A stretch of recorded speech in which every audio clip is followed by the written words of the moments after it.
I'm Greg Grugan in Houston. I'm Stephen Dial in Dallas. And I'm Rudy Koski in Austin, and this is Texas, The Issue Is. The divisive and seemingly intractable challenge of border security and immigration reform have lingered unsolved in our nation for decades. Enter Texas Senator John Cornyn, who's making a long-shot attempt to stake out sensible middle ground while also speaking out firmly on Chinese aggression, the war in Ukraine, and the debt ceiling. Most people will not allow. In the nation's capital, the Lone Star State senior senator has shouldered what many call the Herculean challenge of forming limited bipartisan consensus as a means of easing the border crisis plaguing not just Texas, but the entire country. Well, I think that's why I got elected, to take on tough tasks and to see if we can find some common ground.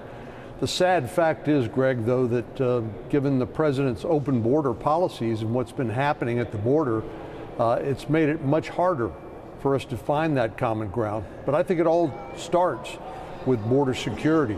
I visited with some of our Texas congressmen and asked them, please send us a border security bill as soon as you can.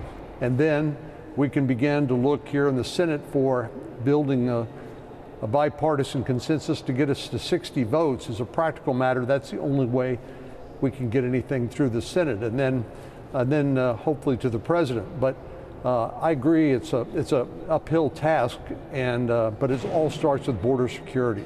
The border is more complex than I think many people acknowledge, because you have a certain number of people who are coming to the border, economic migrants and the like. You have some people who are claiming asylum, and really it's our asylum system along with the catch and release policies of the administration that continue to encourage more and more people to come, even though those who eventually appear in front of an immigration judge, only about 10% of them qualify.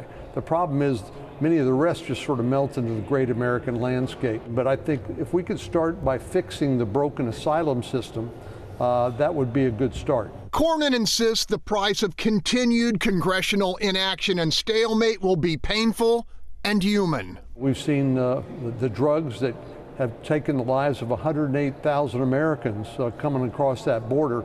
And so I suspect many of those so-called gotaways are drug mules running drugs into the interior of the United States. As for the looming battle over the debt ceiling, Cornyn says the $31 trillion in red ink already weighing down our government's books should trigger a nationwide call for fiscal restraint. As a result of COVID, we saw a huge increase in federal spending on a bipartisan basis. Of course, this was an emergency, a public health and an economic emergency, and we responded accordingly. But in the last 2 years, the administration and Democrats in the Senate and the House has spent almost another $3 trillion. So the position that the president is taking, that he won't negotiate, is simply unsustainable, and it's irresponsible.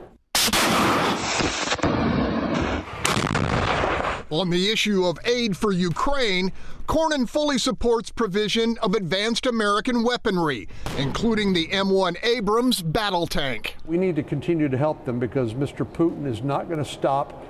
If there was a pause in the fighting, or if there was a temporary peace, then he would use that to reset and replenish his munitions and weapons, and then continue his march across Europe. And when it comes to the economic and geopolitical threat posed by China, Cornyn is calling on the nation to escalate preemptive measures as a security imperative. We need to win the next war by preventing the next war, and the only way we do that is by deterrence and by strength. As Ronald Reagan said, peace through strength. And frankly, we're not ready. Okay, guys, my one-word description is measured. Stephen, what's your word? My one word is compromise. All right, Koski, lay it on me. All right, Greg, you have said the senator is facing a Herculean challenge. Well, my word then is Odysseus. Okay, for the moment, we will leave it right there, but stay with us. The Fox Texas Trio will be back on the other side of this short break.